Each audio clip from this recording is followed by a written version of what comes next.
about the money. Earnings reports from various companies have been posted. Tech products are being featured in sitcoms. And we're already getting bombarded by ads for the big game. The big game being the Super Bowl, which apparently you're not allowed to say the phrase Super Bowl unless you're an official sponsor of the big game. These stories, and we'll be answering your viewer questions, so make sure you're charged and ready for episode 238 of the Pocketnow Weekly. Well, this weekly podcast is where we dissect and discuss those gadgets that make our lives mobile, smartphones, tablets, and wearables. It's all the stuff you wished existed when you were a kid and you became a lifelong Broncos fan after they took a beating at the hands of the 49ers in Super Bowl 24. I'm Juan Carlos Bagnell, senior editor at Pocketnow.com, blasting this signal from another cozy night in Southern California, joined as always. I'm Roger Goodell, and I know how to run a football league. Do you, Roger? Do you really? I don't believe so, but my real name is Jules Wong, and I do some news and stuff for the Pocket Nows. You do the news. Because I feel like it would only take one podcast for me to exhaust my knowledge of football. For sports, my knowledge is very, very broad, but very, very shallow. Yeah, a mile. Did I just lose you there, Jules? I think I might have lost you. Well, I'm going to continue on until Jules clicks back in. And I'm going to agree with whatever you just said.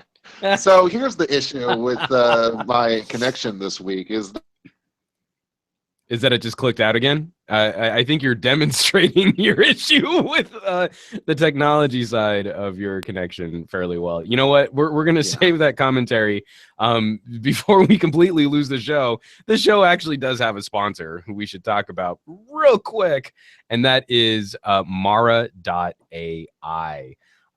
Technology has changed the way we run. Now, I'm someone who I'm trying to get myself back in shape. I'm trying to keep dad bod at bay. And lately I've been doing a lot of work on the stationary bike, but I will be moving back into running. I used to be a runner in high school. My preferred distance was the 5K. And I think the Couch to 5K program sounded like a good idea until Mara.ai came around. Thanks to smartphones, now even casual runners can map their routes, create pump-up playlists, and track their progress. However, taking advantage of all of these technologies has always meant stopping to look at your phone, which means losing motion and momentum. That's about to change because now there's Mara, a hands-free running assistant that uses voice recognition and the microphone in your earbuds to help you optimize your runs. You can tell her what kind of run you'd like to do, ask questions about your speed, pace, or location, or have her play albums and playlists from your music library. Mara can also tell you how you're doing in comparison to your past runs or warn you about changes in the weather, like if it's about to rain, which we've been getting quite a bit of in Southern California, surprisingly. She'll even track your progress by noting all of your hotspots and rough legs each time you run. You can connect Mara to Amazon Alexa-enabled devices and ask her about lifetime statistics, and she records and records you set while you get ready for your next run. Visit Mara.ai to download your free virtual running assistant today. Once again, that's Mara.ai, and we thank them for sponsoring the Pocketnow Weekly. And I'll be super curious to find out. I am actually going to take Mara for a spin. One, just to say thanks for being the sponsor, but two, because I have been trying to get back in shape, playing with smartwatches and fitness trackers to see what might be beneficial to me. And I think one of the things I'm going to be really curious to see is if that Amazon Alexa and compatibility will work with the Huawei Mate 9 when the Mate 9 gets Alexa. That could be something really interesting to play with, so I'm going to have to give that a shot. And it looks like Mr. Wong is back from his... I thought, okay, this is unbearable. So I'm trying to figure out how to do this. And how to do the interneting? Yeah, how to do the internet, how to split Internets between are the hard, Wi-Fi man. It's true story. and the cellular, and this is definitely not working right now. We'll try and keep you in reserve. Why don't you avoid stressing out your connection too much? Um, as we're about to jump into news and other topics, we've actually got quite a bit of news, especially business related news this week. Some really interesting tech news stories coming out about quarterly earnings reports, financials, and the world of advertising, which we always have to talk about when it's Super Bowl season here in the United States. Before we jump into that, though, real quickly, Jules, do you think you can get us through how people are going to join us for the conversation? Because if I can't talk to you, I'm going to have to talk to a whole bunch of folks on social media. I mean, I don't mind being deserted for this, but you know what? Oh, it's not I'm that I really, want you to desert me. I'm just saying if the gods of internet take you out of this podcast for me, I'm gonna all need right. as much social media chatter to make it through this podcast as I can. So there's a bit of irony here in that I am putting my head to my phone right now, which is carrying my audio properly, and I'm also talking into the microphone, which is connected to the computer, and there's also other audio stuff that is in between that is, it's creating quite the fun and is wrapping up my Project Fi bill. So thank you for reliable internet.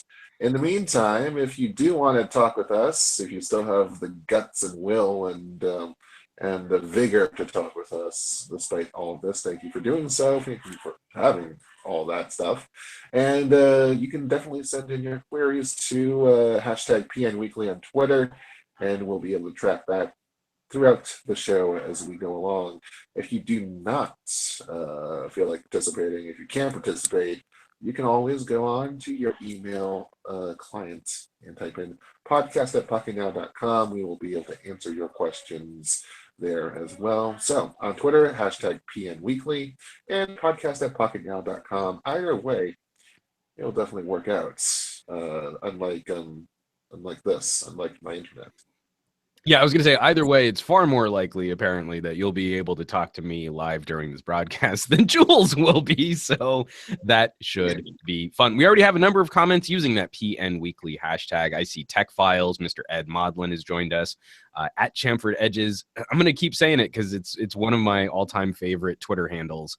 At Chamfered Edges is apparently getting his tweets stolen using the PN Weekly hashtag. That's how popular this hashtag is. People are hijacking his commentary. Harlow Espina, I see you in there. I see Unique Exercise, Panzer Z, and Mark Washington. We're going to have some great conversation. Ed Mullen's already asking about the Nextbit Robin. That will be a story we're going to get to. But first, we're going to tackle some news. And so imagine the music happening right now, and I'm going to put on cool more guitar headphones jam. because that is the dump. Okay, there we go. There we go. That was great, Jules. I appreciate you sticking to the format of this show. No, first off is we've got a little bit more information coming our way from LG. Their next round of smartwatches. We've got a tip that the price on the LG Watch Sport is going to be a little on the pricier side, looking like it's going to be around $349, and that we might see some other rivals popping up with Android Wear 2.0, the 2.0 revolution coming out. But we should have some more news. What was it? The surprise factor comes out entirely on February 9th. LG Watch Style and Sport Launch Equation. The look, specs, and prices of the two Nexus-like wearables have all come out thanks to various credible sources and leakers and other publications. What do you make of this? We're getting ready for another generation of smartwatches. I know I've been on a recent video quest reviewing TicWatch and Huawei Fit and Scoggins and trying to find some good replacement for my Pebble. Is this the opportunity with the next generation of Android Wear to get people interested in wearables again? Definitely. Android 2.0, Wear 2.0 has been the bastion of this whole cellular movement and standalone, making sure that you're able to use the watch instead of making sure that you can use the watch on its own without having to even think about using the phone.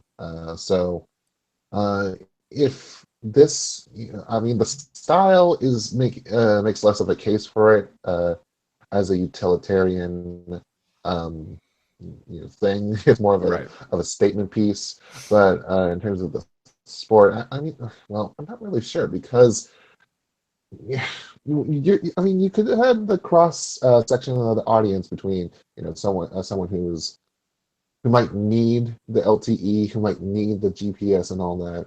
And then some, even with the style, you could have just, made it a little bit more um, nifty and more, for city folk, who are on the go and who don't necessarily have the mind to keep on, pulling out their phones out of their pockets and then drop it at the same time they're trying to cross the street. So it's like, Right.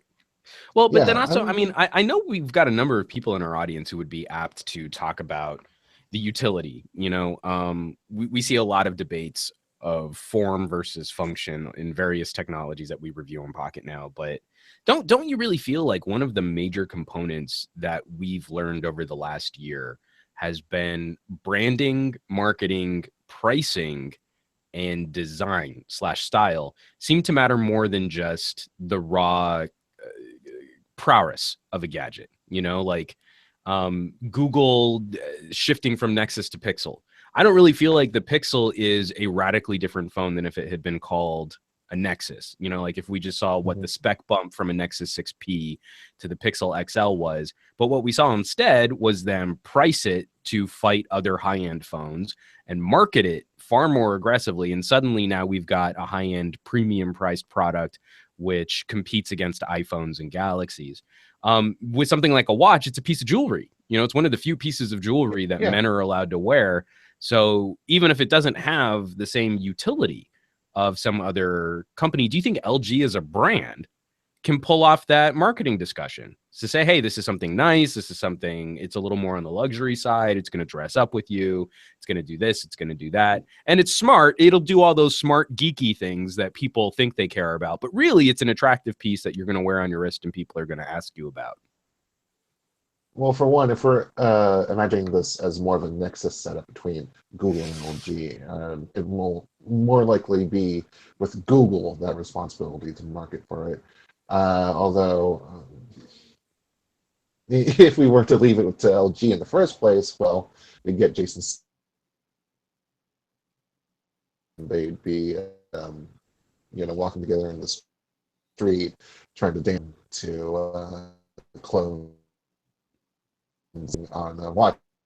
I'm starting to lose you again, Jules. Uh, Jumping in before we move away from this story, I do have a tweet here from @AbbySheck using the PN Weekly hashtag. Is a smartwatch really worth the hype? I still don't find it necessary. I see my friends using it, but it's cumbersome. And I get this kind of comment or this kind of question a lot, but really the answer ultimately comes down to a lot of the technology we use isn't really necessary. There's a lot of stuff that we emotionally want or gravitate towards and things that we think are super cool. And then we go back and we try and rationalize them, why we needed them. I think a lot of our technology really is a solution in search of a problem. The thing that does it for me on products like the Pebble, which I'm still most often to be sporting on my wrist, I think there are some really serious problems with the etiquette and the sort of mental health aspects of using a mobile phone in this day and age. And this serves as a nice gatekeeper to sort of whittle down the interactions. I mean, like I'm more apt to just engage in more meaningful content on my phone, not always like responding to every little beep, chirp, or screen light up. It's a lot less distracting for me. And then also I think in social situations, I know so many people like to claim, oh, well, I mean, if you're checking your phone at dinner and you're being a jerk. But I think so much of this has become Pavlovian. It's become sort of a learned automatic response that mhm. people don't even realize when they're doing it, that suddenly in the middle of a conversation, they're prone to just glance over at their phone. While again, if something makes it to my wrist, that's already been one generation of gatekeeping. And then if I look down and I see just a little splotch of red or a little splotch of green, I know roughly what that notification is, whether or not it commands even my full attention to look at my wrist, let alone pull my phone out of my pocket. So those types of things for me, very, very much, they play into the value of peeling pieces off of the phone, which I don't think the phone does very well. And actually, I think our smartphones are still pretty terrible at notifications. I think they're really great at short form computing, at playing games, at multimedia interactions, social media But interactions. how else are you going to use the phone? No, but that's what I mean is like when I want to use the phone, I think the phone does an amazing job of being a little mini supercomputer. Yeah. But letting me know there is something to do on the phone, I think the phone is actually a terrible solution for alerting me to changes in my digital life. And that's one of the reasons why I keep coming back to smartwatches. It's like I want that one little layer. I want to peel notifications back off of the phone so that I have some other system. And then also, I mean, it's the other things too. Like my phone will never interrupt you in a conversation. My phone is always silent. It makes me cranky angry that Android has coupled volume on notifications so that if you just mute the phone, that it mutes notifications being sent to the watch, and you have to jump through hoops of priority notifications and set all this stuff up, when really I just want it to be very simple to say, I don't have to dig through menus to tell Android Wear that when I'm wearing my watch, don't send notifications to the phone, but send them to the watch, and that's hard. So those No, types of it's definitely hard. I mean, I prefer the whole, my body shaken up because of the haptic motors in every single device that I'm wearing on my body. So well, and once we get the baselet, that low felt, the wearable subwoofer, I think this stuff is gonna act. No, I mean, like I know people keep making fun of me for liking this product, but I think when we get that technology in smartwatches and in other things like in car seats, that like not car seats like baby car seats, like the actual seat in your car that an adult can sit in. Just think about like lane guidance, where instead of getting like a light or another noise that you have to figure out what it is, that if you started drifting out of your lane, you had subwoofer style vibration notifications in the seat of your chair. I think that would be hot. So I really hope that technology. I'm surprised that hasn't been happening already. Well, I mean, a couple companies do make like a vibrating chair, but what I thought was so interesting about the baselet was that it was a detailed, nuanced, attack, sustained, decay, speaker style interaction that you could customize to deliver very fine. It's not just like buzz on, buzz off. Like if you want to like pulse and like have that audio decay, if you want to customize, I think that's one thing. The tactile experience is one other option that we can look at for further improving notifications and the relationship with our tech. So when they were showing me, and they were just doing it for music. I mean, it was just the low frequency information from an audio track, but they're playing like this upright bass, and you feel the pluck of the string and then the decay of the tone, and it's really well nuanced. So if I could start getting notification support for things like that, ringtone support for things like that, I think that would be amazeballs.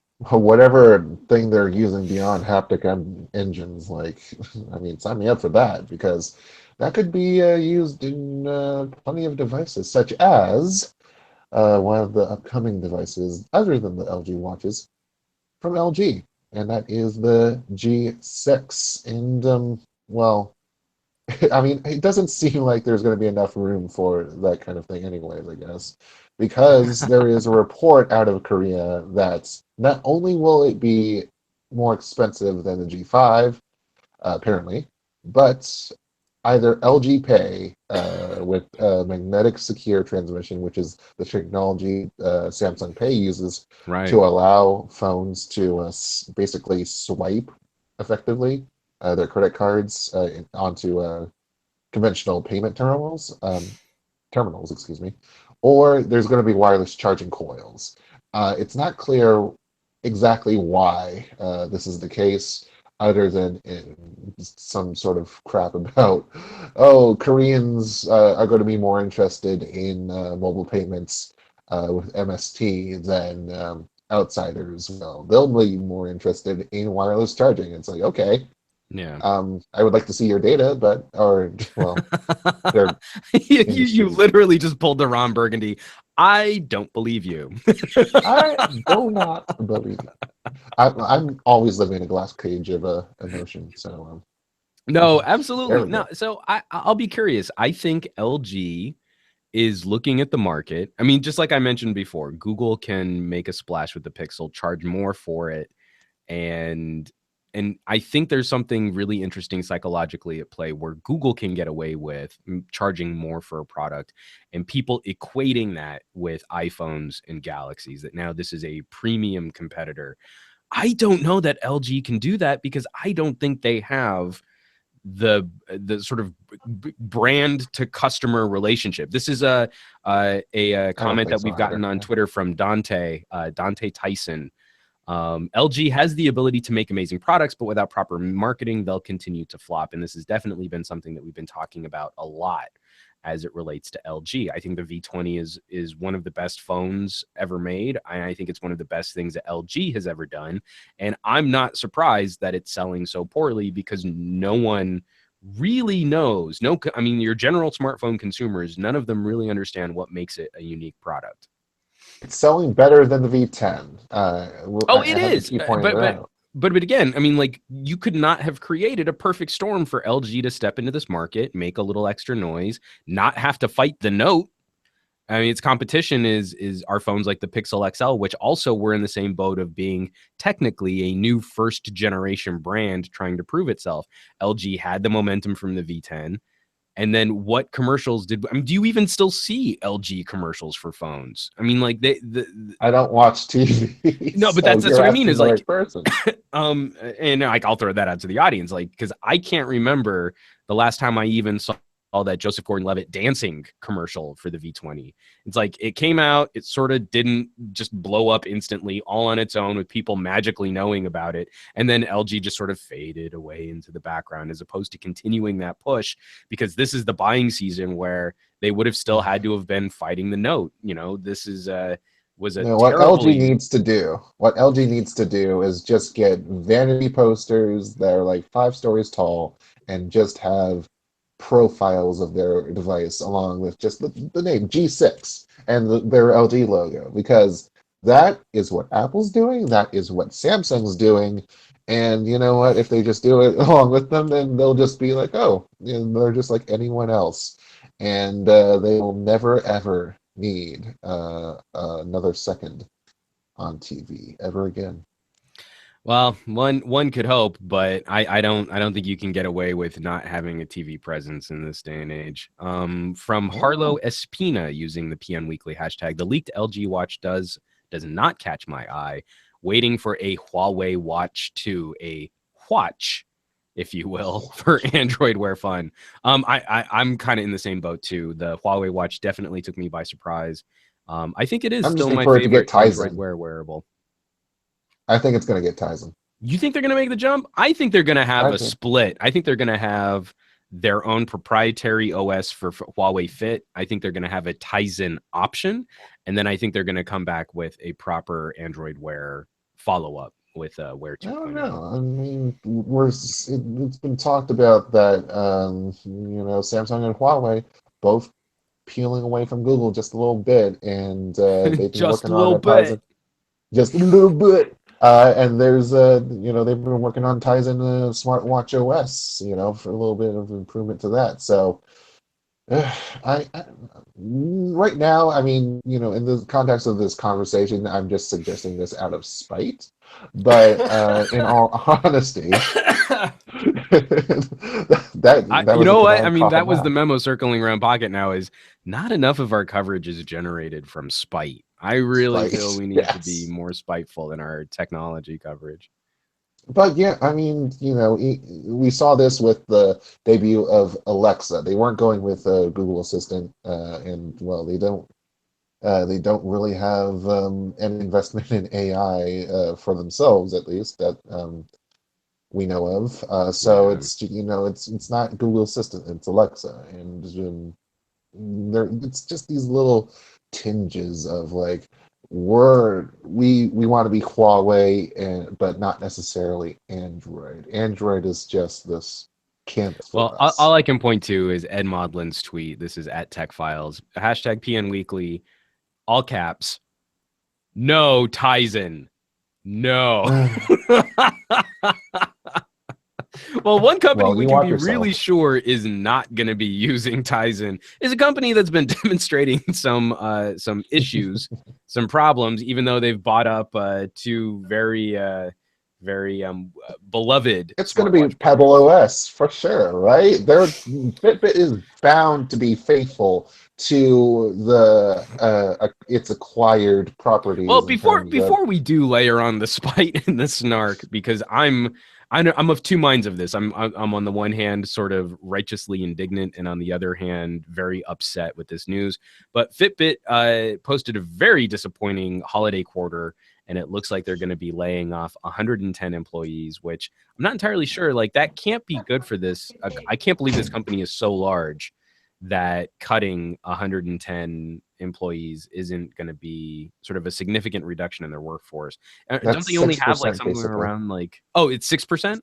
So that's Yeah, even worse 1,600. than what I thought it was. Okay. Yeah. So after buying up Pebble's IP and letting the company just sort of fall apart, and then buying Vector and actually owning that company, even though Vector's not going to be making any more Vector watches, apparently.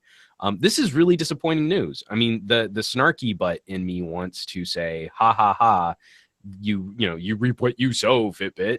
But they own the IP of two of the watch brands that I was most I was the biggest fan of.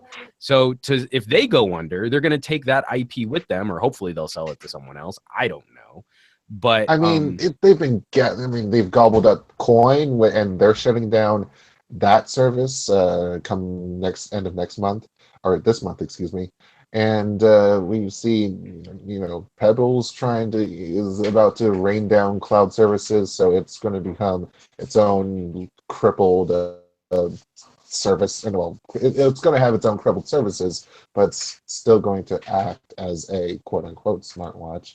And and we're not sure how Fitbit is going to go forward with this. It's going to take at least a couple of development cycles to parse this through and get this right, if there's anything to be made out of all this. I mean, really, we've been thinking about Android Wear and Apple Watch as their own embedded systems.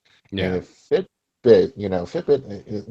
they have Android Pay, they have Apple Pay, whereas we're dealing with Coin, trying to piece that mobile payment aspect together.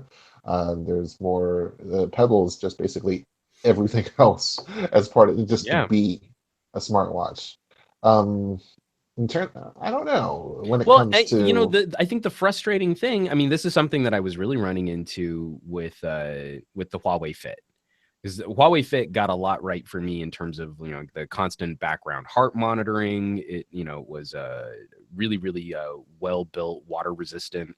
It had all the sporty stuff down, and then you would fire up a notification, and you could see 3 letters of the notification. Like, you have a new notification. You tap on the screen, and it would be like a number, and then like 5 new not. And you're like, well, what's there? And then you tap on it, and like you'd be able to read like a sentence, and then you wouldn't be able to do anything you'd have to pull out your phone anyway. It was just miserable. So I think the frustration is like, if I had been able to get a Pebble Time with the background heart monitoring that they promised in the Pebble Time 2, I would be a happy camper. So we know that Pebble had been working towards that kind of delivery system, that kind of smartwatch. I almost just want them to say ran out of money before they could even promise before that. they could actually ship them. So I would want Fitbit to just go, hey, you know what we did is we took all that stuff that Pebble was doing and we put it in a nicer case. And voila, here's the new Fitbit Pebble. However many development cycles they would really need to do to get something like that right, I don't know that it would be a Herculean amount of work. But of course, I don't run any of these companies. I don't work for any of these companies, so I probably don't know what I'm talking about. Hey, I mean, what other company? We don't run Apple, of course. I mean, they're seeing their own success. I mean, all right. So Tim Cook said that Apple's friggin' well, all right. Let's just get to the numbers, because they're vague as they specific and vague as they are. So first quarter of 2017, fiscal 2017 is done for them, which is the holiday season. And they've come above their own targets and right on analysts' targets. Overall revenue at a record-breaking 78.4 billion, and that's up 3% from last year. iPhone unit sales came up to 78.3 million. Did I? Oh yeah. Well, it's. I just realized that they're both kind of 78.4 the numbers, but they're off by a factor of 1,000, so that's great. So I don't know. Nah. Last year's the 5% improvement on unit sales to 78.3 million, also a record, and that is based on that the figures that we have. It seems like average sales prices for each phone have gone up $3.50 to $694.50. So they're doing pretty good in terms of iPhone 7 Plus sales, or at least high-end iPhone sales, other than just the base model. iPads are down, Macs are down. When I was really surprised to see that Apple TV, Apple Watch, iPod, basically every other branded companion device is also down. Well, pardon me, Macs are pretty much flat, but 7% bump in revenue for Macs, and we can thank the MacBook Pro Touch Bar for that. Services climb up to another record, 18% year on year. That is to 7.2 billion. 3 billion of that came from App Store sales in December, which is an all-time monthly high for them. And other hardware dropped 8% to 4 billion. I know that was a surprise to you, but it's mixed in there, and we don't have any. Well, because I mean, the reason why that's a surprise to me, I guess I shouldn't say a surprise. Again, I mean, like, I don't want to be coming across like this week was such a bummer, but those are the sort of incubation areas, the few incubation areas that we've seen Apple continue to try and diversify their product portfolio. So when demand for those other types of products, one of the only acquisitions that they've still managed to maintain in a public facing way, like Beats, when all of those products are on the decline and we don't have a lot of word on where Apple might be going next. I mean, we got little tidbits, little hints that they're probably going to be working on AI with that sort of consortium of artificial intelligence companies we talked about last week.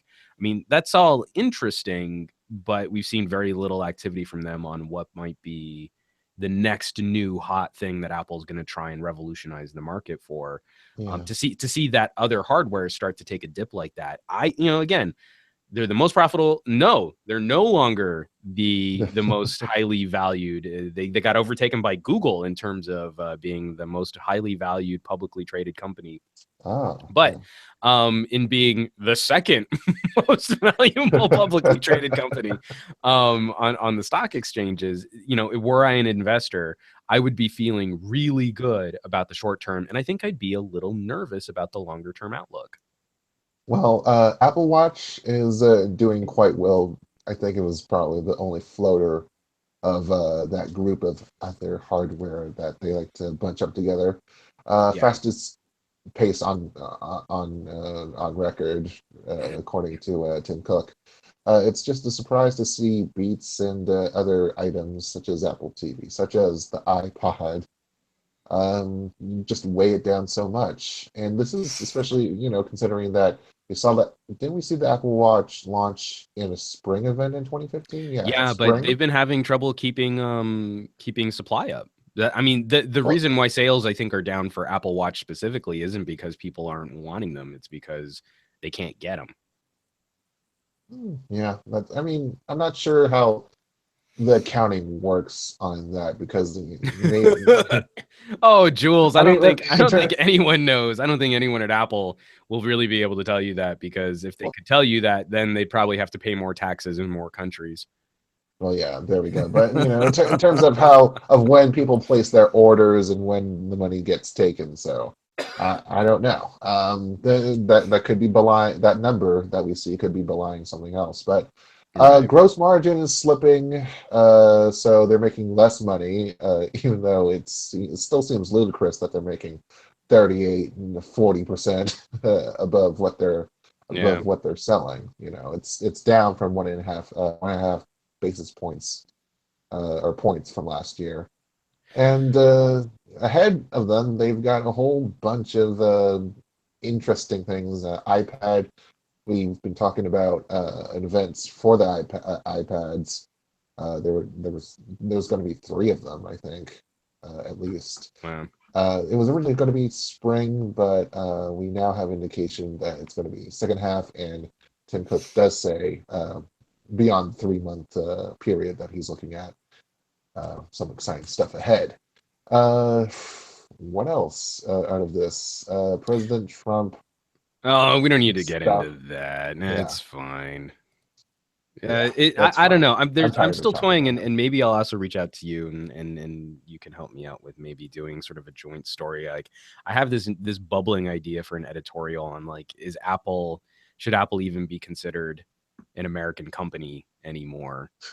Because of some of their also recent, like, business moves and decisions in moving more of their operations outside the United States. And they Well, got this cool campus in mm, Cupertino, but they're definitely playing a really interesting game of moving pieces of the company around. I mean, they could still be just operating on the fact that they have money elsewhere because of regulatory and tax bars that prevent them from moving stuff back in without being taxed to hell. Mhm. So they say. But I mean, they have China is their number 2 market still. They're seeing less volume, but more focus on the high end iPhone 7 Plus. So it's like there's a mix going on there that they think they can sustain. Tim Cook I also don't know. talks about innovation. I personally get nervous when too much of that is built, like, hey, revenue's way up on a smaller and smaller audience, like, excuse me, Yeah, after a point, you start talking about, like, we'll be boutique. You're like, oh, that's not necessarily great for long-term growth. From at Chamford Edges, PN Weekly, talk about Apple. Anyone keen in investing on an Apple 360 cam? Should they ever produce those within the next couple of years? 360 in VR doesn't seem to be anything that Apple's been super interested no, in its infancy. I don't know. I think we saw 3D TV sort of crash and burn. I think Apple is definitely going to be looking at slow playing 360-degree action camera style technologies, VR and AR, until the consumer demand for those types of technologies picks up to a point where they feel they can make money on it.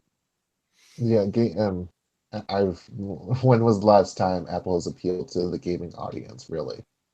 So, or well, anything that's like VR is still pigeonholed into gaming. It's not, Right. we've talked about business strategies and health and all those other aspects. Like we haven't I seen just much take up on that. yeah, I find it dubious that in the short term Apple has any desire to, like, get into the action camera market. I just don't think that they see that as being their Apple Extreme. exactly. And speaking of some a pretty extreme move, this is maybe one of the worst segues I've ever pulled off on this podcast. In talking about bigger companies swallowing up smaller companies, I'm a huge fan of Razer. I have a Razer Blade, which I use as my sort of primary mobile workstation gaming laptop GPU or RAMA device. Razer bought out Nextbit, and Nextbit is going to stop selling the Robin. And so now the Nextbit team is going to be a part of the Razer team, and so we're pretty confident this is going to mean that Razer's looking at getting into the smartphone business. There's nothing on Razer's end about this other than relaying Nextbit's. Oh, we're joining Razer, hooray! So I don't know. Cloud. Nextbit's been obsessed with cloud computing and shuttling stuff up and down apps, essential parts of what the user interacts with through the cloud. So yeah, it's going to be interesting to see how this gets some setup. Maybe I can't imagine that we don't get by without a flagship product. But I'm thinking that this leaves more room for Nextbit to focus on peripherals for Razer's other products. I wonder if that's the way that the relationship is going to go down, because Razer has a pretty good reputation for peripherals for their own systems. But they've been kind of weak in other areas. Things like they tried to do that gaming tablet. You know, it had like the cradle that you could have like a proper D-pad and trigger buttons and stuff like that. And I wonder if they're not looking at where the market's going, you know, cloud and streaming services, and thinking like, hey, you know, maybe this is the right time for us to try something like a phone. NVIDIA, I wouldn't say that NVIDIA's had a ton of success with the Shield tablet. And what was the Shield? The one that actually had like a game console controller. Oh dang! Was it just the Shield? Was that what it was called? Anyway, I mean, you guys know what I'm talking about. I'm not hip enough to remember what it was actually named. But looking at NVIDIA's sort of passionate fan base for those products, and the fact that Razer also sort of elicits a very similar, you know, sort of brand relationship with their consumers, that this is maybe the right time. Because I would love to see a Robin with like Razer neon green edging and piping on it. I think that could be pretty sick. Even without even changing the Robin significantly, you just slap a Razer logo on it, and I would be a lot more interested. I don't know how Scott Croy would feel about I don't know, the whole neon and other stuff, because remember, he is from HTC Design, so I don't know. He's going to have to work around some of these aesthetic clashes going forward. From Yami Yuki Senpai on Twitter using the Jonas, come on. Jonas. Did I say that right? Senpai? No, it's just Jonas. Oh, he's my name is Jonas. Man. Would you want to see a Razer Nextbit Chroma phone? And I think you guys already know that. I'm going to say yes. I would be very interested in that product and or service of which you are describing. A Chroma phone? Because they've got like the Chroma keyboards and things like that. So you'd have like, you could, I'm feeling very purplish today, and I'm going to customize my phone to have like purple edge lighting and it plays. We don't need colors anymore. We just need LEDs. We just need LEDs. No, that's the point. Like the keyboard on my Razer Blade, every time you hit a key, you can make it do strobe effects. You can change. Well, I mean, but I'm just saying in terms of design, when we talk about mobile stuff, I think we're just getting away with. This is just the thought that just came to me just now, but we can get away with gray blocks of whatever. And then, but just, outline it with energy efficient LEDs, or very energy efficient LEDs. I'm not sure what the heck the difference would be. And just make that be the design, the quote unquote design. Well, but yeah, that regardless of what it does, like, you want to, I don't know. No, I'm completely agreeing with you. Yes. You make that not just the Chroma phone, it should just strobe without having you having to do anything. That's all. This is and from @Rena Chan, PN Weekly, RGB on my phone. I'm pretty sure your phone probably has RGB. Just it's great. But seriously, couldn't Razer do it alone? Nextbit doesn't have years of experience and patents, I guess. And I really think that what Razer's looking to do is to take advantage of Nextbit's the people. Well, the Nextbit's talent is formidable, and their prowess. I mean, like what the Robin does in terms of cloud sync is really interesting, and no one's doing that. So I would love to see a Razer hardware design utilizing those Robin services. And I think you would have the best of both worlds. You have the cool factor of the look, and I think you would have the bleeding edge tech of really pushing our data and services up to the cloud. I think Razer can get away with a lot in terms of changing the Nextbit's attitude and style. Not to say, I thought the Nextbit Robin was a pretty refreshing look, but it lends itself to being a little bit bland, and can be just, oh hey, we're gonna throw paintballs at it. Amazing. Well, and then also, I mean, like, let's not ignore the fact, any company could put out a phone, but Razer never has. Nextbit has. They've actually produced a mobile handset, which has been available for people to purchase, and you could put one in your hands today. So again, I think when you buy that kind of expertise, it really benefits the team that the company that's buying that expertise, because they get to benefit as I have from said just now, I'm looking forward to a flagship, maybe a gaming phone.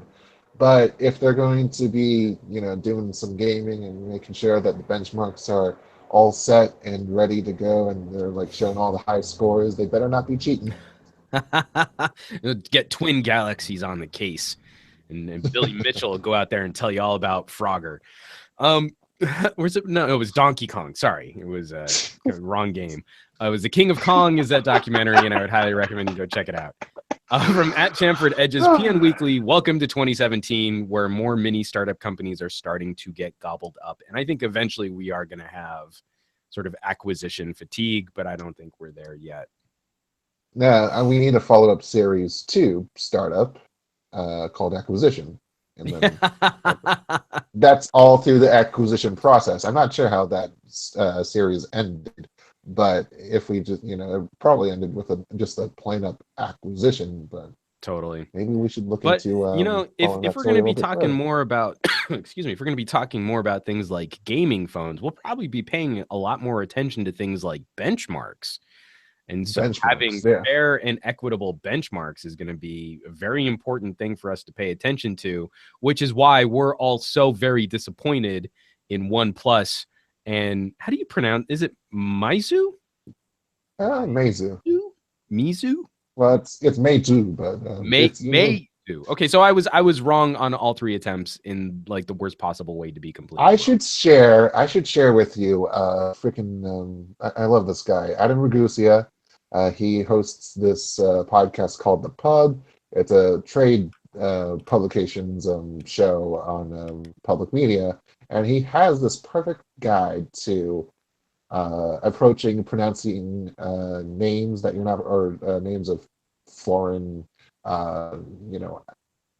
with foreign accents, for lack of a better word, but as a white person or as another person entirely. So, but I would definitely be interested in checking that out, because I am almost just to the point where I'm just taking pride in my inability to pronounce names and companies and products. But getting back to this story, this is okay. So just to lead off, before we even talk about what's going on here, we use Geekbench very loosely as sort of a consistency, if we show you a Geekbench score, it's not that we're really trying to say, oh, well, this phone completely outperforms this other phone because this phone got, 1,500 points and this other one only got 1,400 points. It's just unusable. I put so little stock in synthetic benchmarks that stories like this, I find it very surprising that companies even still care to be playing these games with synthetic benchmarks, because I don't think consumers care at this point. Well, maybe. I mean, we're talking about a different crowd with OnePlus, and I guess to a certain extent Meizu, but we've seen this behavior before. We've talked about HTC and Samsung, I believe. But that was a couple of years ago. OnePlus and Meizu, they're fairly fresher names in this industry, at least to us in the West. And in terms of getting their Snapdragon or whatever the heck powered phones through Geekbench, OnePlus has this tendency to, be showy and to be the place where you get the best. You can kill all those flagships, and you just do it to it, and it's going to be more powerful. We've seen them stumble in terms of the OnePlus 3 when the whole RAM management thing came about. 6 gigabytes of RAM, right, and you can't even hold together 5 apps, really. So I'm not sure if this is going from the other end in terms of inflating benchmark results just by juicing up performance during the tests, figuring out, oh, it's Geekbench, and we should probably amp up our processor now. That kind of analysis, but it's still just not good. A good look, at least. So. Well, and again, I mean, because you're not wrong. I mean, when you're putting out those specs, and the Qualcomm 821 and the 6 gigabytes of RAM, and you're making, even when you're not making a claim, by putting out that spec sheet, you are still making a claim as to where your product should rank for those people who do care to look up things like specs and stats. And well, OnePlus conspired the whole thing as this flagship killer. It's been using less of that tagline, but it still has it lying around somewhere, and you get this kind of and you have fans that are obsessed about this stuff. Their forums have high engagement, and they're all just like, we want the best, we want the best, we want the best. So in terms of being able to see that for yourself and realize this is the product of cheating, then it's. I think it really depends on the brand at this point. Yeah. I think. No, you're not wrong. I think what relationship a company is looking to have with their customers, that definitely influences the behavior of that company. But ultimately, what I think this does is it yet again shines a light on the nature of this style of testing, and I think it makes people far less likely to trust those results in the future. And it's not the fault of the companies that are making the benchmarking software. It's just anytime you can have a story where, oh, well, this company is totally gaming that system, I think people are right to be skeptical. And this kind of goes to your other points too. Like, does it matter if a phone can score a really high synthetic benchmark if the company is putting on extremely aggressive RAM management software, which kills background processes? Because that's going to play a bigger factor in whether or not your phone feels fast. And this is yet again an area where I think Apple completely crushes, is the feel of their OS is so lightning quick. And the phone genuinely is, the A10 is a powerful chipset. But Apple does a really great job of optimizing for that background process save state, so it feels like you're getting back into your apps and services faster. And if you try and conduct any type of race or benchmark, Apple will often win because of that, simply because it's not ejecting apps from the background when you're trying to run 12 different services. I mean, I love SuperSAF, but it's one of those things, like, I've never gone through 15 apps in a single sitting. So again, it's like, I understand the testing process and why he does it that way, but that to me doesn't dictate whether or not I'm going to enjoy the performance of a phone any more than if I fire up Geekbench or I'm blanking out on other names of benchmarking apps, but and GFX look at that score and then trust that score. Yeah, any of those. There's one I can see the different freaking logos because I've got them all in a folder on my phone right now. But it's I'm gonna look at that score and I'm gonna kind of shrug because it's not gonna mean anything. It's why I've I just want you to list every single number that you're able to in a video, forego the little spec screen that you have and just start wrapping them out. All right, we're talking about 5.5-inch screen at 10. Yeah, I need to do like a 20-minute video just like reading numbers off of the apps that have scored. No. You gotta spice it up. No. No, I can't. You gotta be cheeky about it. You got to be cheeky. No, because you are a cheeky monkey. This is science. It's a score. It's a number, and numbers mean something. So I need to be analytical and Vulcan-like, and I will just tell you that the Geekbench single-core score for the Huawei Mate 9 was this number, and then the multi. Speaking of Microsoft, Sam, Windows 10 Cloud.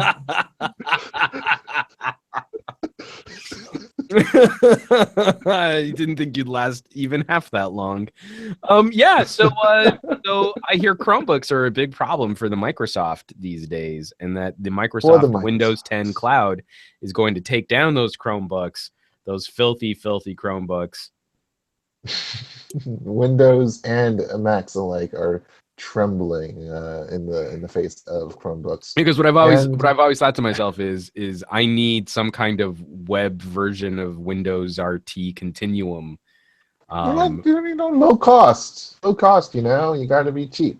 You got to be, Yeah, just like thinking about the schools. those Windows tablets that would run full versions of Windows 10 and would only cost like $100 because If we're talking about distributing a bunch of personal computers to students so that they can, do their own thing, maybe this this might be the solution. I mean, if you're combining Windows 10 with how, I mean, it's simplified, but that doesn't necessarily mean it can't be powerful. I mean, I don't know. I'm actually very confused by this move. I feel Microsoft has been really scattered with their OS strategy of late. When during the high point of Windows Phone 8, excuse me, I really felt Microsoft was on track to deliver that vision of the future, the one OS per person, where it didn't matter what glowing rectangle I interacted with, it would be my information, my apps, my services. I would be able to kind of create a dumb terminal out of any computer I interacted with. And so my content would just follow me from screen to screen to screen. Lately, it seems they're getting away from that. And if they're laying people off, they're cutting people from sort of their mobile and hardware divisions, and they're putting resources towards a Windows 10 cloud. When Windows 10, they've also been working on the recent updates to Windows Phone have actually been pretty decent. And they're also trying to work on ARM emulation for ARM. So what is it about cloud that really brings a solution to the table and isn't pulling resources away from another project or from the vision of a single version of Windows 10 for everybody to use, regardless of screen or device? I really don't get this play. We're talking about Microsoft that's been playing footloose with its operating system for the last... How long have they been around? So, yeah.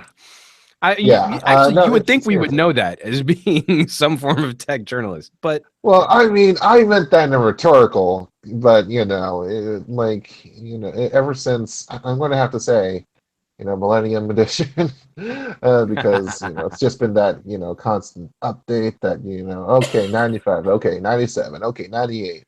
Was there 97? No. I don't. Okay, good. Oh man. Well, I don't know. I'm almost tempted to just leave the story right there.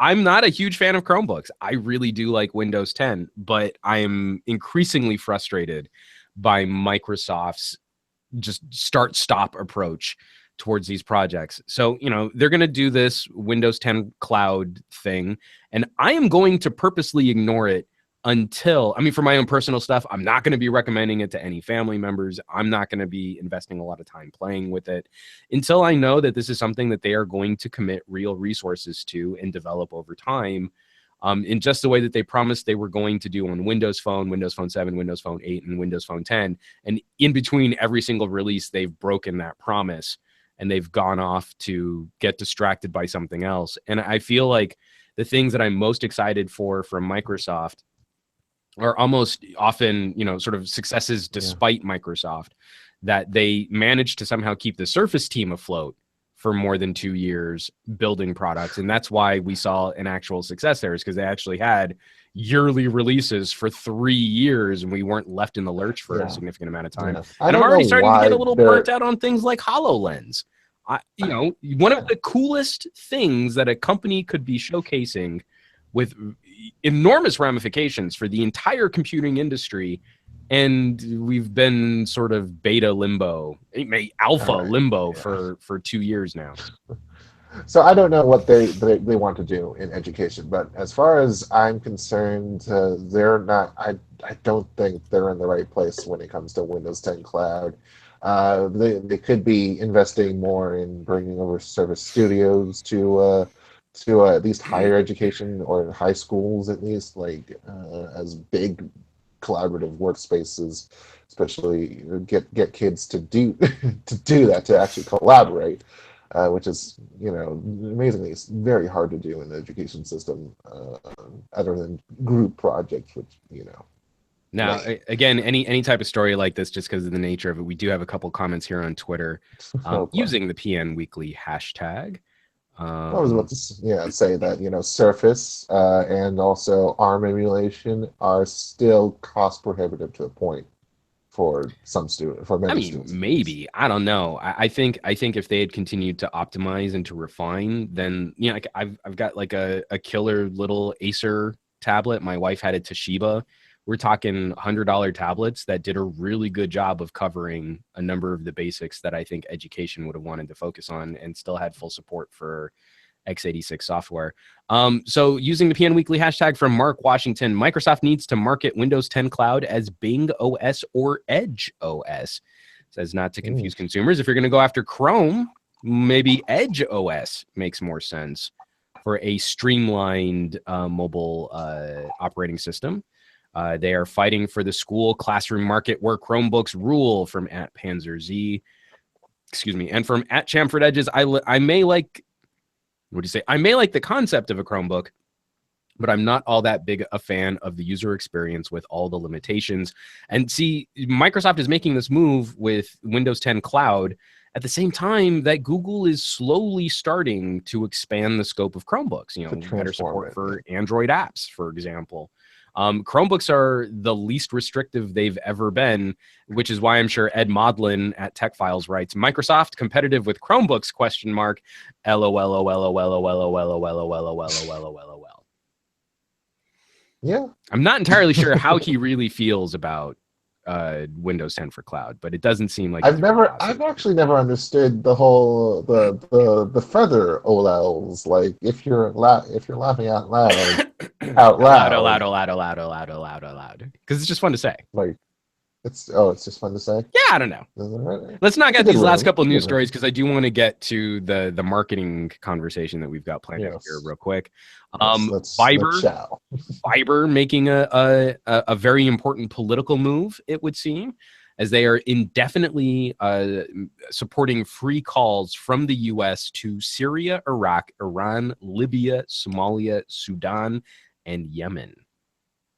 For free. And that is all those countries share in order that that are under effect of Executive Order 13769 from Donald Trump, and it's various the various immigration bans on people from those countries, from other populations as well. The Syrian refugees are the permanent ones, but just all these even for like 3 months or 4 months, it's had a numerous effect on many companies, on pretty much a lot of tech industry too, because they're the one in banking industry, I guess, too, because they have diversified geographies to care about. But in terms of Viber, I'm surprised. WhatsApp and Line and the other popular services are not following along in this. Well, we're talking about a Japan-based company. I think that also goes to what company feels like they've got an opportunity there. First of all, I just think whenever you actually list out the executive order number, it's difficult not sounding like Emperor Palpatine. Like, I'm going to sign Executive Order 13769 and kill the Jedi. It instantly sounds evil when you put the order number on it. But this kind of leads us right into the next news story that we've got with ride sharing services. There was a big push. There was a lot of political fallout from Uber maintaining sort of traffic, their service during some of the cabbie strikes, protesting this recent executive order. And so there was that delete Uber campaign, the hashtag delete Uber, which was trending for a while, and now Lyft has overtaken Uber on the App Store as the more popular ride sharing service. I think again, when a company puts itself out there, even if they're not really trying to make a political statement, the timing on those moves, it can be really precious for the perception of that brand, the perception of that company. Yeah. And I think that definitely burned Uber. I mean, it was enough to make me actually uninstall Uber from my phone too. My wife was livid when she heard how that went down, and she axed it immediately and started sending people like the promo codes that you get from Lyft, hey, share Lyft with a friend and you get like $5 off your ride. And she was like putting out that code everywhere. So yeah. I'm not sure how that decision was made to. I mean, they did nothing wrong. I mean, they weren't part of the New York Taxi Workers Alliance, so it's like, if they have their reason to do what they did. It's not serve JFK. They're Muslim, they're immigrants, and they were affected by this order. And the airports were the battlegrounds, basically, for all this. And I'm not sure how Uber delegates decisions to lift surge pricing or put on surge pricing, but this was definitely not the best idea, especially when there was there were already protests gathering around, and the fever pitch of the moment, especially when the air train service between the terminals and from the subways stopped, and it was crazy. So, I mean, I think between those two stories, we definitely see one example of a company, I think Viber, wading into the political arena in a way that's a lot more palatable.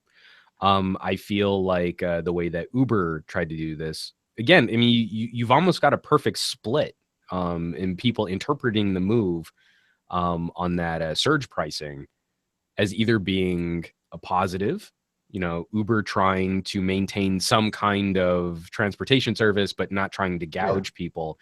And then other people trying to say, well, like, oh, well, you're doing that so that rides will be cheaper, so that people will use your service and install your app. And I can completely commiserate with both sides of that debate. But as compared between the two, I think Viber handled their part of the discussion a lot more elegantly, a lot more gracefully than Uber did. Yeah, well, I mean, you follow that up with they announced something on the day of the order, but Travis Kalanick, its CEO, pulled off a response till a couple days later. So you needed something strong from the top that could make a statement. And there's also this fuss about him advising Trump on a business panel, and there are a bunch of other companies too. It's not. They walk the line in terms of how they're being perceived. Yeah, well, it was the same thing with Elon Musk's rather weak response to these situations too, where like if you have something to say it. But don't feel like you need to wade into this conversation to deliver a milquetoast wishy-washy, oh, well, this is not ideal, I guess, could be worse. Like that's the wrong way to go about discourse. Especially with the weight that you can throw around at your will. I think there's an expectation that he's gonna speak his mind. It's definitely the idea we've gotten of sort of real life Tony Stark. So it was just very uncharacteristic. How do you spell Tony? Yeah, right. Let's just wrap this up with news. We've got one last story here. Starbucks. You ever thought did you say Tony or did you say David? I said Tony. I'm gonna write down David. I'm gonna write down David. David Stark? Is that like Tony's degenerate brother? No, that's his name on the cup. Oh, all right, fair enough. It's a Starbucks joke. Oh, I get it, because I was actually thinking about the thing that I was saying as it pertained to the previous story, not the really segue, the thing that is like our favorite thing to ruin. Because actually, that type of problem of you going to a Starbucks and having them, mishear or misspell your name is probably going to be a thing of the past if you just always order through Alexa. And so Alexa is picking up the ability for you to transmit your Starbucks order. And when you do basically, this is going to be embedded into the Starbucks app. It's going to be using Alexa, but it's not, Alexa skill. Now, this is in beta and it's taking its time here. iOS is supposed to be expecting this advanced ordering feature where you can, order your specific drink. Hold on. Well, let me see what this woman said. Double upside down macchiato, half decaf with room and a splash of cream in a grande cup. Okay, good job. Yeah, so that's the specific drink. You can literally order that, and supposedly Alexa will understand that, and it'll then it's up save to you the- the shame of saying those words out in public Isn't that- while people behind you are getting Hey, viscerally if you angry about have- how long it's taking you to get your coffee. If you have enough of an ego, if you have no sense of self-awareness, then you have no shame and therefore no necessity for this app. But it's in beta.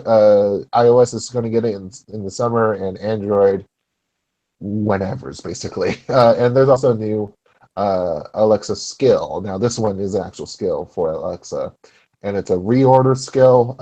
You can set a favorite order and then request it, and then get it set up at your nearest Starbucks. So there you go. So that's delightful. Yeah, I thought that would be a good way to just cleanse the palate with a good bit of Nice. Moroccan No, I blend. actually really liked your news order on that one because it was like, oh, heavy political stuff and Starbucks. And Starbucks, where everyone can be mad about cups. And not just about names. Right. And that where we'll be fighting the next front of the war on Christmas. Speaking of things that people are likely to get upset about, we do have some interesting, what went right and what went wrong in the world of marketing. And I think your first story actually takes the cake. I think Sprint got it wrong, and this Super Bowl ad that they're going to be putting out is terrible, and I hate it, and I wish that they wouldn't do things like this in trying to be hip and silly and funny and random. It's not actually straight up patricide, as you say, but it's car insurance fraud or death fraud. It's life insurance fraud, I guess. Yeah, there we go. And that is to avoid paying Verizon's bills, apparently. Exorbitant bills, Jules. Sprint would have you say Verizon's completely exorbitant and terrible charges for the pricing of their network and service. Is that what Paul Maricelli, is that his name? Marcelli? Well, the old Verizon guy, and now the new Sprint guy. Can you hear me now? Yeah, he's Sprint's guy, and I'm not sure if he would actually say exorbitant, but there you go. He's there. I don't know why he's cross country hiking all right. I don't know what the heck. But this is apparently going to be airing during the Super Bowl. In Super Bowl. Well, first of all, can I just be cranky about how all Super Bowl commercials are now put out before the Super Bowl? I mean, like the whole fun of a Super Bowl commercial is that you watch it during the Super Bowl. And so now I see these, and you're like, when I see this commercial, even if they have like extra stuff or it's not the full spot or anything like that, it's like it's like seeing a movie trailer that gives away the twist ending, and you're like, well, that was part of the fun. I don't have any skin in the game for the teams that are playing. My last respite was seeing funny, wacky commercials, and now I don't even get that. Well, I mean, your skin in the game is seeing Paul Macchiarelli, which is his actual name, being in that, and he's likable enough. So there you go. No, that's not what I get. And even worse is the follow-up story that we have to this. Well, just take a little second and stare at Paul looking at a freaking like wrestling match in Spanish, and there's a whole number. Oh, my beef isn't with Paul. I'm actually like super stoked for him because he was so iconic in those Verizon commercials. I'm sure that probably hurt his ability to get cast in other projects, being the Can You Hear Me Now guy. Kind of like Flo on Progressive commercials. I actually know that actress. And it's a good thing she's getting paid a grip of money, because I think her career is actually being somewhat stunted with her visibility on those Progressive commercials. I mean, Paul to come back around. If you look at Paul's story, actually, it's kind of more tragic than you think. But we'll move on to. Yeah, this podcast has already been enough of a bummer, and going from one bummer to Bieber isn't really going to make the tone of this conversation any better. What the heck? I haven't watched this myself. We've got. I haven't watched this. I do not dare or care to see Justin Bieber as my celebration expert. Apparently, I'm staring at this for the first time. Rob Gronkowski is in it. He's playing for the Patriots, which are in the Super Bowl this year. So Right. I don't know if that's going to be like, is there a conflict of interest going on? Oh, I'm not familiar with this guy either. Maybe it's one of the Falcons. Don't know. Sports ball. You are woefully ill-equipped. All I can say is, if you're gonna do if you're gonna do the commercial with people dancing, you don't need the Biebs. Oh, Like, it's Terrell little Owens. adorable girl dancing next to like football players doing like end zone dances and stuff. Like I do not understand what it is that they're trying to accomplish in terms of tone and in terms of like strategic partnerships. Like, is a believer really going to be going like, oh, you know what? I do need to be on a new T-Mobile family plan. That's what I need. Just got to be random. Just got to be random. That's all you need. Oh, see, that's what I'm so frustrated by, is this like state of like the randomness in storytelling and advertising and things like that. It's like, viral. You don't actually have viral. anything witty to try and hook me in terms of communicating what your brand does. So instead, you're just going to do weird stuff until I turn off my infect TV. the crap out of your viewing audience to make it go viral, and everyone will be loving your product. I swear, I've written the art of the deal. It is a thing. The art of the deal. The art of the deal is you convince a bunch of people that you're going to be able to pay them for the work they do, and then you just never pay them. And then that's the art of the deal. No, at least I will give it. I will give Huawei some credit in our next story here. In terms of advertising and rundown, at least they're playing something on something kind of nostalgic, where they're tapping Justin Long, and as you guys may remember, that Justin Long was the Mac in the I'm a Mac PC and I'm a PC commercials, and very, very popular ad campaign for Apple. And so if you're going to tap any kind of celebrity, I think you've got a little bit of credibility if you go with someone like Justin Long to be promoting other technology products. And I mean, in much the same way that I think Sprint scored a coup by getting the Verizon guy, Huawei, I think, is doing well by picking up the I'm a Mac guy for their spot. So this one, I actually do want to give him a little bit of a kudos. I think the spots are kind of cornball, but I think Justin Long is kind of a charming performer. So I just enjoy watching him be awkward on camera because I think he does that well. Well, yeah, Huawei. I mean, I always get the sense of stiltedness because they really seem to like having their product involved in dialogue with the character actor, and it's also funny to see Justin Long on the other side of things. So, I mean, we saw that with Paul from Verizon to Sprint. So I don't know. Could this be the age of the redux of some? I don't know.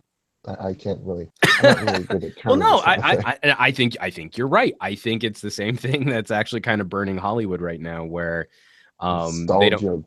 It's different. It's difficult promoting original IP, an original concept in a movie. And I think if you're a tech company, you could do far worse than tapping an actor who was previously associated with another tech brand. I think that sort of alleviates some of the heavy lifting in communicating the message. Huawei is a high technologies company and the third best selling smartphone manufacturer in the world. We got switching from high technology to low ball, lowbrow comedy. Lowbrow. I don't like it, is what Jules says. Well, I mean, first of all, it's on ABC, which has been in the practice now of putting their network bug, so like the little logo on whatever corner of the screen, ABC, and then putting down funny. Like, that's supposed to be branding when it's not branding. It's supposed to convince you that whatever you're seeing on the screen right now is supposed to be funny. It's just to further laugh proof that and we are just baby steps away from idiocracy. ABC funny.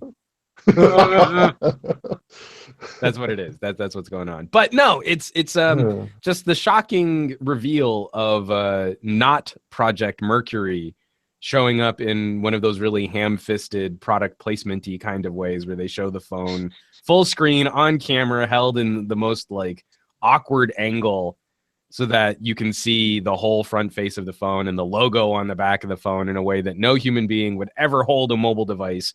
But showing up in a Tim Allen sitcom, Last Man Standing, and it looks like BlackBerry is going to be getting a bit more aggressive, trying to get their their products seen. And at least, I don't think it's not even out yet.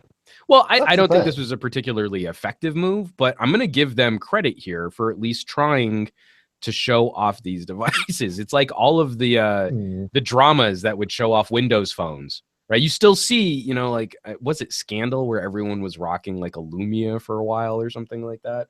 One of those shows, like they were rocking Lumias. But I mean, there was also a couple, and like people would show up to like a board meeting, and they'd all be using Microsoft Surfaces, and you're like, Microsoft was really pushing that as a way to showcase their products, and it's something that I think more companies actually need to take advantage of. I don't know that Last Man Standing is really the killer platform for that. But again, I'll give BlackBerry credit for trying anything. Maybe they were the cheapest show that they could get. Well, Microsoft tried everything with its Surface, sending those out to the NFL. Time to to them. And Bill Belichick is, didn't really threw his Surface away and went back to clipboard. So you see how it turns both sides.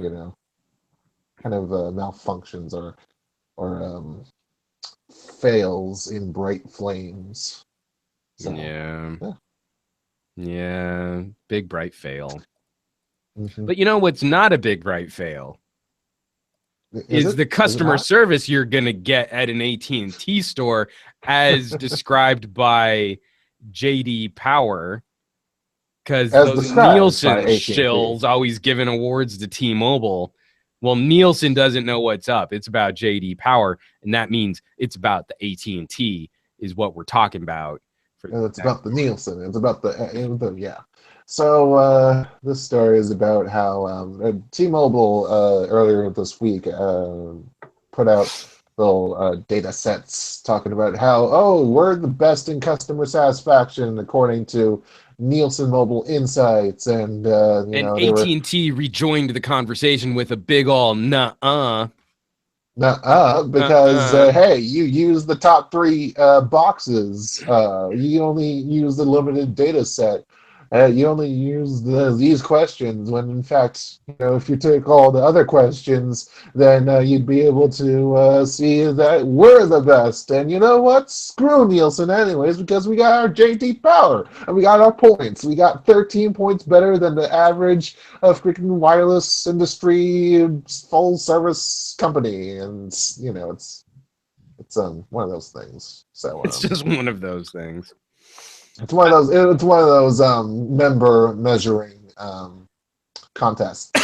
Those member measuring contests. No, I'm going to put that up in the same. I care about JD Power awards for things like customer service, like I care about synthetic benchmarks for smartphones.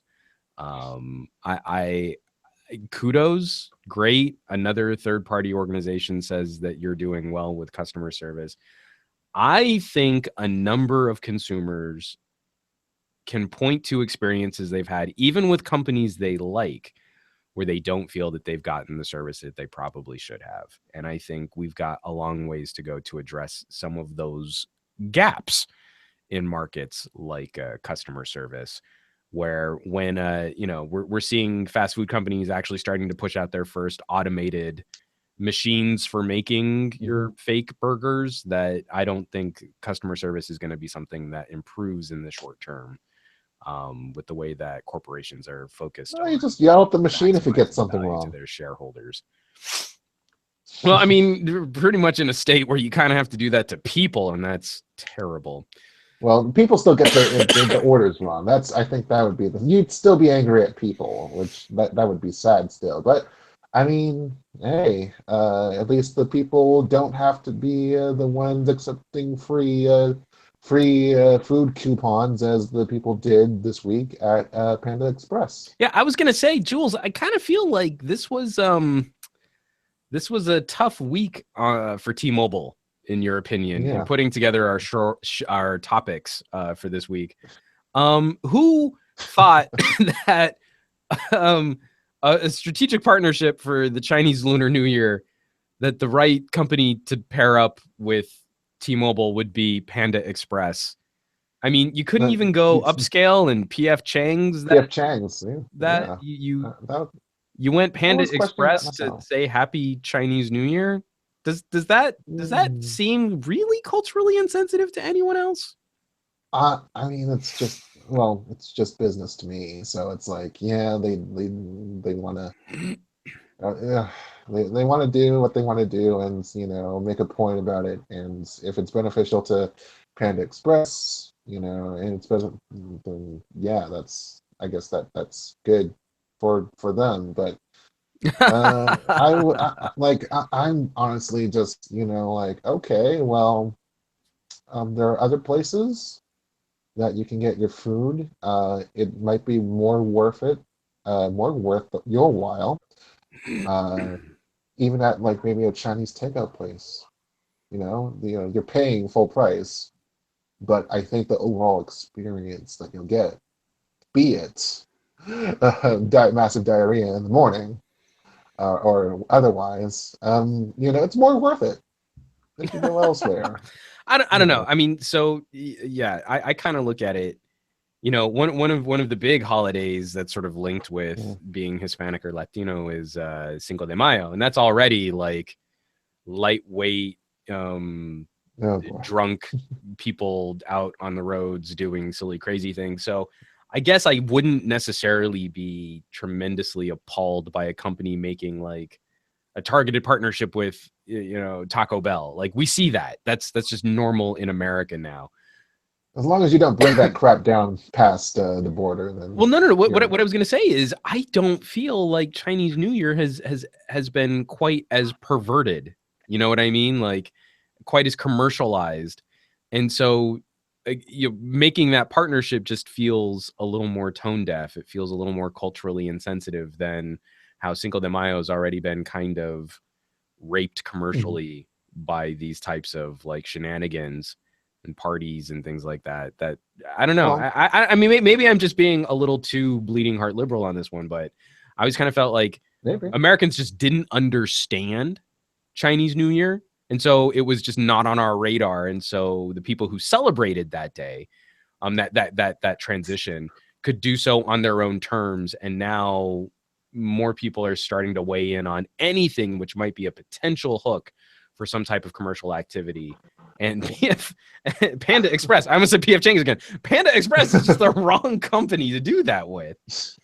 I don't mean to go about equating holidays or like that, but I mean, we're going on the same thing. At least you have Dia de my Spanish is not good. Dia de la Muerte, to be able to, keep that to yourselves and not, not necessarily have that kind of attitude towards it, not have that perverted. Whereas in China, what do we have? Singles Day. Yeah, that's the day. That's the day that we want to be promoting around the world, right? You can sell everything, right? Sure, it sounds great. For them singles. It's great. So yes.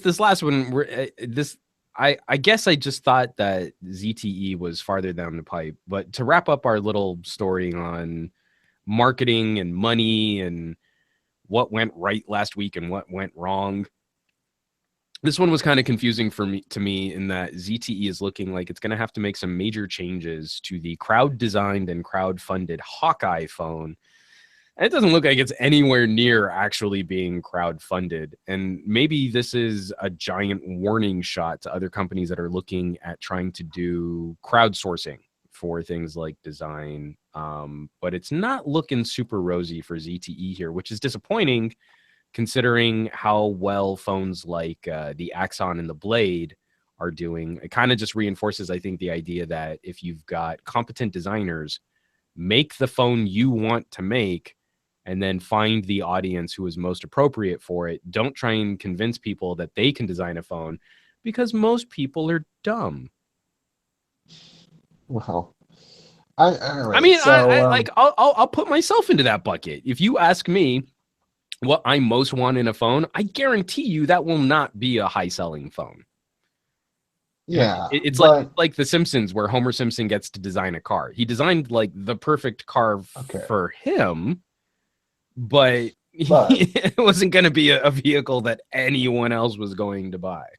So I want to dig into this at least, because ZTE, I'll have to commend them some part for being as transparent as they have been about this process. When compared to other companies that don't even do this kind of thing. But I'm not saying their heart wasn't in the right place. I'm not saying that. No, they haven't. I don't think that they have gone far enough in terms of explaining themselves. I know we knew the mission for them was access, because this was going to be a mass manufactured phone, and that there were associated risks with this kind of idea. So you might as well minimize them with a mid-ranger, something that people can really take hold of. Right. And what people got, it was disappointment. Like they decided to freaking launch this thing on Indiegogo, to get to get the approval of the fans and the Z community that they build up. Hey, we made it happen, and now look at this. And they've only gotten $36,000 of their $500,000 goal. Yeah. Well, I don't even know that it would have made any difference what crowdfunding platform they were on. I think you fall for the trap where you've got a very small and passionate group of people that are interacting with the brand, and you try to extrapolate that behavior to a wider smartphone consuming public. And I don't think that works. I think most major brands have some kind of fan access community.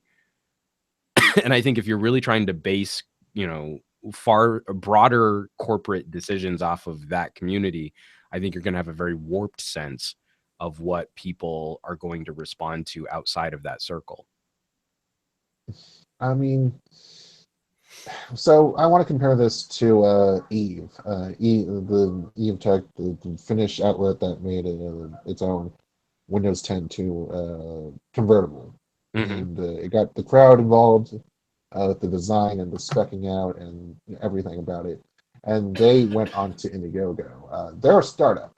They're not, ZTE is not a startup in terms of being able to push its message out and being able to. Eve was reliant on media coverage. It was reliant on the renown of names like Intel, Microsoft, putting money into their product. Yep. But they were essentially building their bones when it came to this project. Whereas ZTE, it has the will to do. It's not a good look if you're big enough to be able to make it rain, in a sense, but right. Also you're trying to gauge interest and using money as that kind of interest measurement metric. So yeah, I guess there's just a part of me too that I kind of like with that small of an audience that is more. Well, yeah. So I mean, realistically, looking at the numbers of launching a new handset line or a line of phones from this one company, one of the things that makes me nervous for a company like ZTE is seeing how well they've done over the last year in pushing forward the Axon and the Axon Mini and getting the Blade to the United States. They've managed in 1 year to build the beginnings of a brand reputation for North America in a way that a company like Xiaomi has completely ignored. So for a company that I'm sure has I mean, ZTE is a humongous company, but their smartphone division, and especially the division that would relate to, say, North Americans, I'm making this sort of personal to the region that I live in. Well, it's good because in China they're not doing well at all.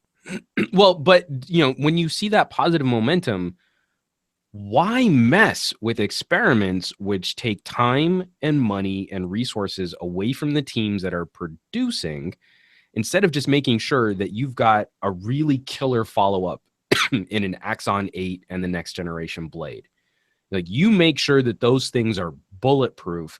And once you've then had a series of smaller successes that are building up that brand cred, that are building up that consumer relationship, that people understand what ZTE brings to the table that another manufacturer can't, then you go off on the experiments for crowdfunding. I don't know. This feels just so gimmicky from a corporate perspective that they're trying to manufacture goodwill in a shortcut, that they're not really taking the time and the effort to build it organically.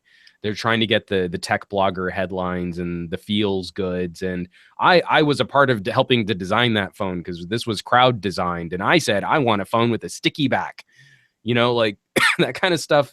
I don't feel works in the long run. It's good for a couple short-term headlines. And then you're stuck with the phone you need to build and support, which probably isn't going to sell that well.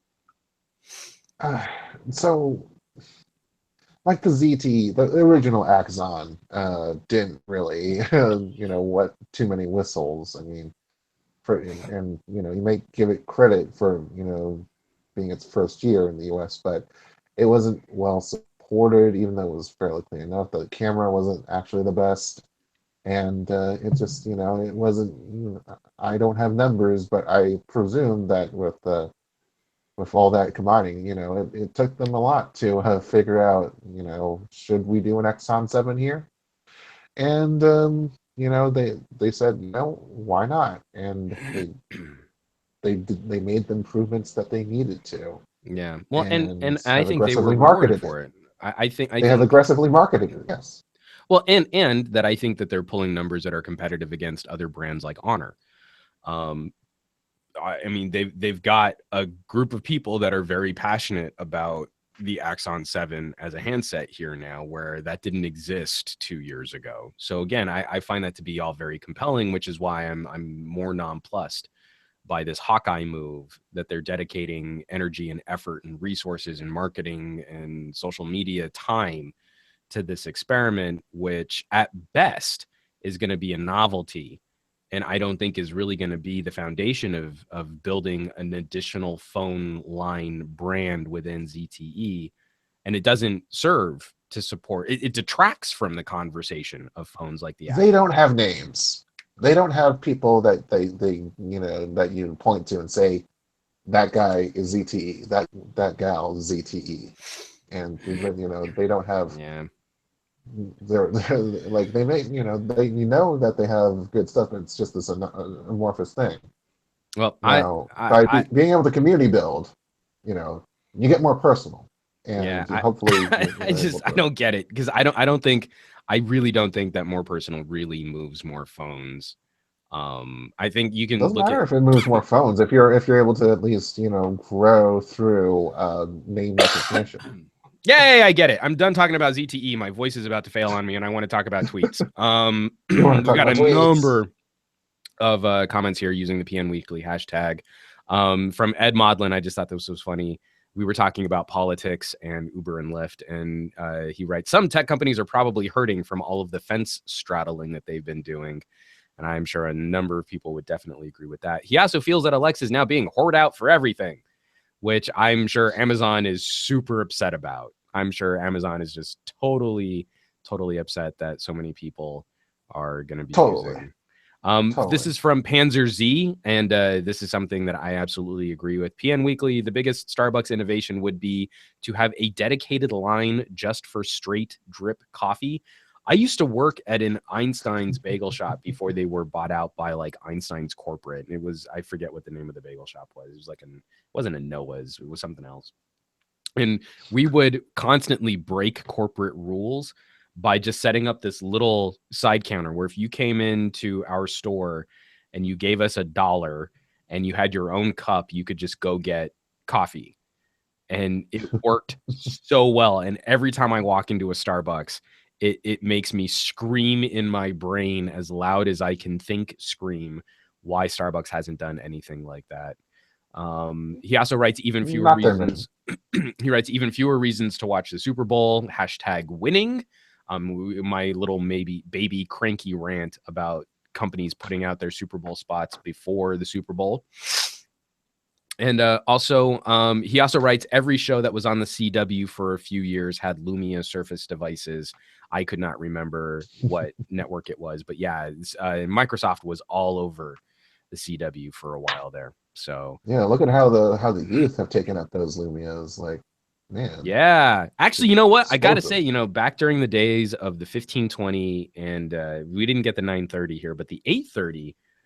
You would see a surprising number of those Lumias out in like design and certain social circles. The 1520 for a hot minute was this super popular, audacious, candy colored giant mini tablet phone. And you would actually see people using them out here in Southern California. And I think Microsoft totally screwed the pooch up. Daring to defy. Yeah, it was a big bummer. I've got my 1520 over there. I should fire it up again and I should see if the battery still works and that it hasn't been charged in so long. So a couple quick news pieces before we finally put a pin in this podcast.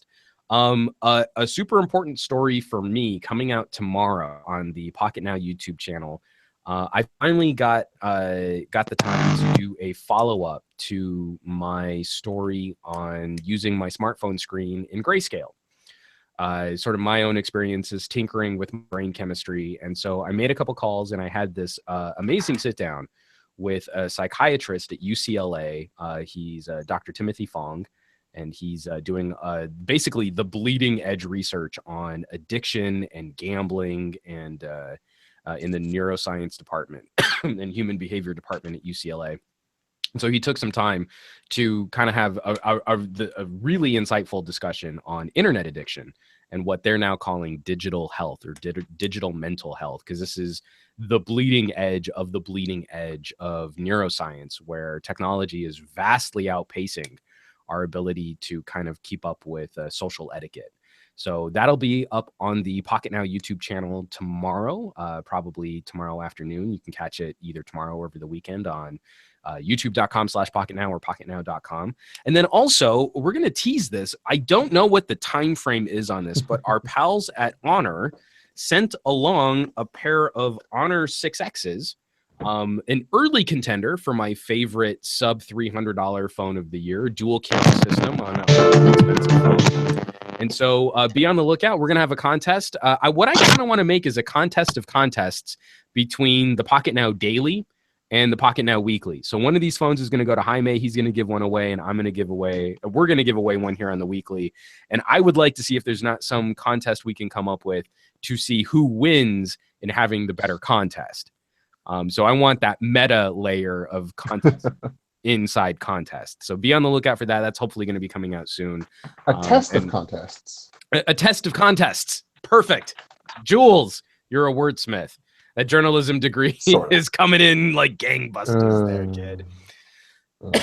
So be on the lookout for that, because I'm always excited to be giving stuff away. And this is a pretty killer little phone. I did enjoy using it. It was an amazing companion device while I was on the CES show floor.